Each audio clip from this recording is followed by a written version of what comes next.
What's good, y'all? Master Yoshi here, and I'm gonna teach you how to do a burnout real quick. Roll the intro.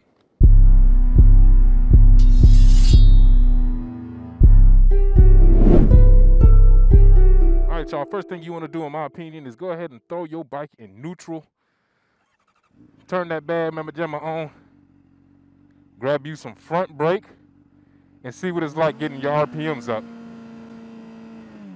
while you're grabbing your front brake as hard as you can. See what that feels like. Now, to do a burnout, you're gonna need around 6,000 to 7,000 RPM. Now, even though this is a tutorial, take my advice with a grain of salt. I could do a burnout. I'm not saying this is the only way to do it. I'm not saying this is my way is the only way, but this is what works for me. So do this at your own risk. Okay, so after you get used to squeezing that brake and giving it throttle, now we're going to want to do it in gear. So to do a burnout, what you need to do is you're going to be in gear. You're going to have your clutch fully in.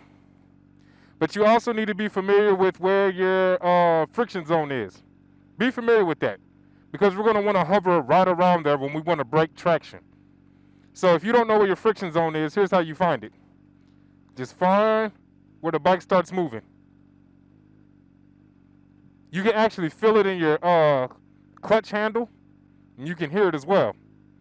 So after you familiarize yourself with that, after you've given it throttle while holding the front brake, now what you want to do is you want to get to around 6,000 RPM and get to that friction zone so you can start breaking traction. It's important to keep your RPMs high.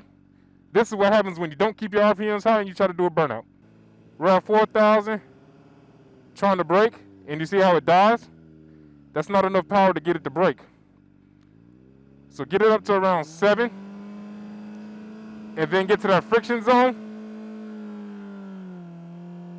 Keep it up, keep them RPMs up. And there you go. That was kind of janky, and I don't want to, you can feel it. That looked pretty bad on my part, because after it breaks traction, then of course your engine's doing less work to keep moving, so your RPMs will climb. So you have to be real calm when you're doing this, and whatever you do, don't let go of the front brake. So once you get used to it, it's a lot quicker of an ordeal. And also what you want to do, I didn't really do it in this one. Also what you want to do is you want to get your weight up. The less weight you have on that back tire, the easier it'll be. So for real, the real way to do it is get your weight up, get ready to have your RPMs up, and squeeze the hell out that brake. So once you get used to it, it's a lot faster of a process. It's more like this.